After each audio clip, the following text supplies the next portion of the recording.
Sahabat keluarga muslim, pemirsa Salam TV yang semoga dirahmati Allah Subhanahu wa taala. Hendaknya kita semua jangan pernah merasa bangga dengan amal saleh yang kita lakukan.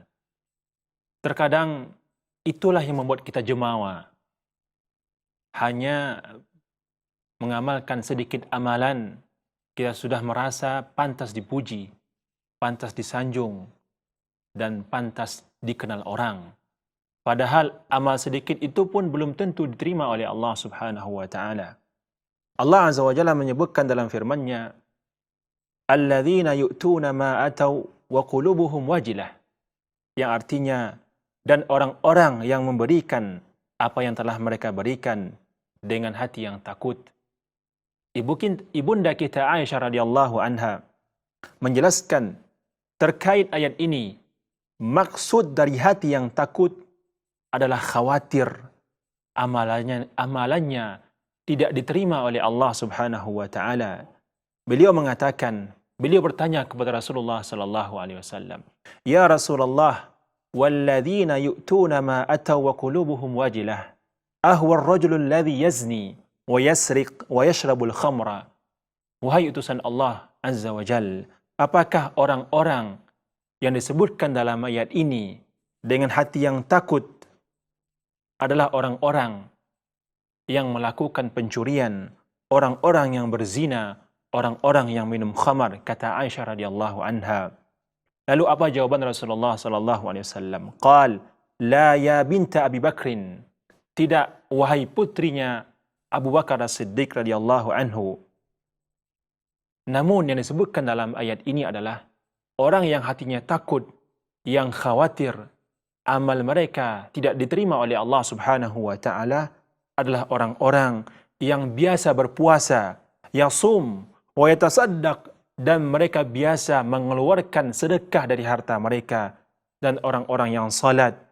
Dan orang-orang tersebut dengan amal saleh yang mereka lakukan, mereka khawatir amalan mereka tidak diterima oleh Allah Subhanahu wa taala. Padahal mereka mengerjakan amalan yang luar biasa, berpuasa, bersedekah, salat, namun mereka masih khawatir amalan mereka tidak diterima oleh Allah Subhanahu wa taala. Berbeda dengan orang sekarang, beramal sedikit, namun dia berharap dipuji, dikenal, disanjung oleh manusia.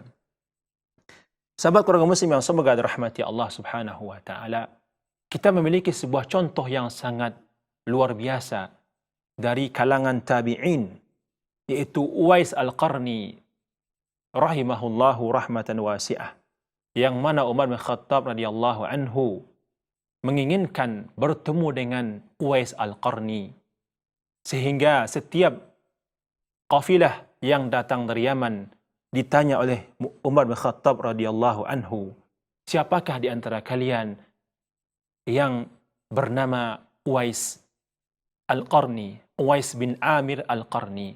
Karena Umar bin Khattab radhiyallahu anhu pernah mendengar Rasulullah sallallahu alaihi wasallam bersabda, sesungguhnya ada seorang laki-laki namanya Uwais Al-Qarni yang berasal dari Yaman. Kalau dia berdoa kepada Allah Subhanahu wa taala, maka Allah akan mengabulkan doanya. Dan Rasulullah SAW menyampaikan kepada Umar, wahai Umar, kalau engkau berjumpa dengan Uwais Al-Qarni, maka suruhlah dia memohon kepada Allah Subhanahu wa taala agar memintakan ampun untukmu. Umar bin Khattab radhiyallahu anhu salah seorang sahabat yang dijamin masuk surga oleh Rasulullah SAW, akan tetapi beliau tetap mengharapkan doa minta ampun Uwais Al-Qarni kepada Allah Subhanahu wa taala. Suatu ketika akhirnya Umar bin Khattab radhiyallahu anhu bertemu dengan Uwais, kemudian dia meminta kepada Uwais agar meminta ampun kepada Allah Subhanahu wa taala untuk Umar bin Khattab radhiyallahu anhu. Karena Uwais Al-Qarni memiliki sebuah akhlak yang mungkin tidak dimiliki oleh sebagian sebagian besar manusia, beliau tidak ingin dikenal, beliau tidak ingin diperhitungkan di antara manusia. Inilah yang menyebabkan Uwais Al-Qarni dipuji oleh Rasulullah sallallahu alaihi wasallam. Bahkan beliau disebutkan sebagai khairut tabi'in, tabi'in terbaik yang mengalahkan nama-nama besar seperti Sa'id bin Al-Musayyab, Ibrahim An-Nakhai, Al-Hasan Al-Basri dan lain sebagainya. Padahal Uwais Al-Qarni tidak pernah disebutkan dalam kitab-kitab tafsir, tidak pernah disebutkan dalam kitab-kitab fikih tentang pendapat-pendapat beliau, akan tetapi beliau disebut oleh Rasulullah sallallahu alaihi wasallam dengan khairut tabi'in, tabi'in terbaik yang hidup setelah para sahabat Rasulullah sallallahu alaihi wasallam. Hal ini dikarenakan karena amalan hati beliau yang luar biasa, yaitu tidak ingin dipuji dan tidak ingin dikenal oleh manusia, tidak ingin diperhitungkan oleh manusia. Sahabat orang muslim yang semoga dirahmati Allah Subhanahu wa taala, dalam sebuah hadis yang lain disebutkan bahwa orang yang pertama kali disiksa di neraka yaitu orang-orang yang melakukan amal saleh dengan tujuan ria agar dipuji dan disanjung oleh manusia. Disebutkan dalam sebuah hadis sahih, Rasulullah sallallahu alaihi wasallam bersabda, "Inna awwalan nas yuqda yaumal qiyamah alaihi rajulun ustushhida." Sesungguhnya orang yang pertama disidang pada hari kiamat, kata Rasulullah sallallahu alaihi wasallam, adalah seseorang yang mati syahid dalam medan pertempuran.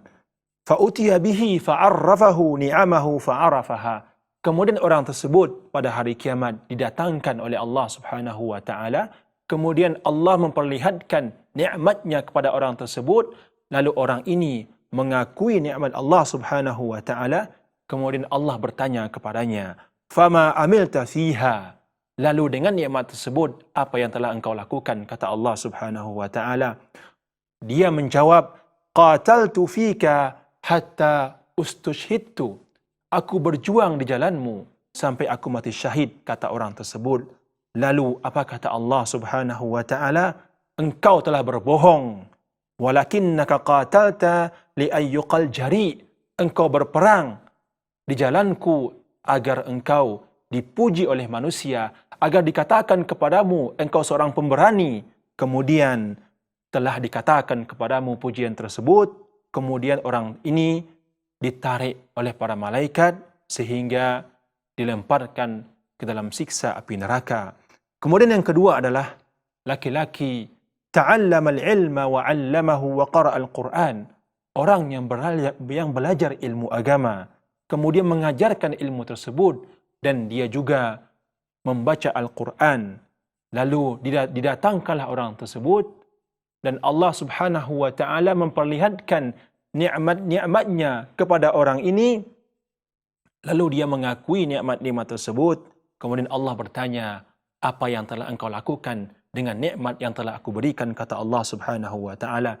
Kemudian dia menjawab, ta'allamtul ilma wa 'allamtuhu wa qara'tu fika al-Qur'an. Aku telah belajar ilmu dan aku mengajarkan ilmu tersebut, dan aku membaca Al-Quran mengharapkan ridhamu, kata orang tersebut. Lalu apa kata Allah Subhanahu wa taala? Kadzabta, engkau telah berbohong.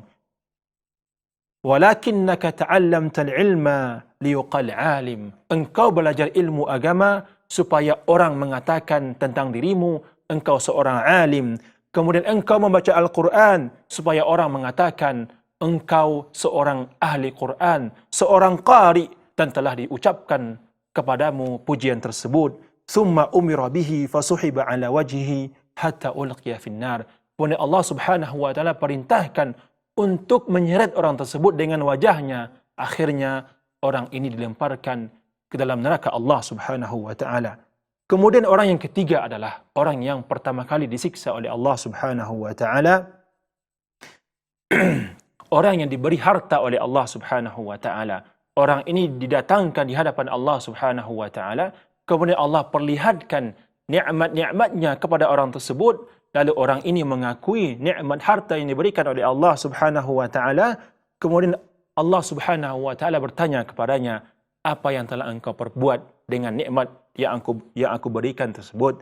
Lalu orang ini mengatakan, aku telah menginfakkan harta tersebut di jalanmu.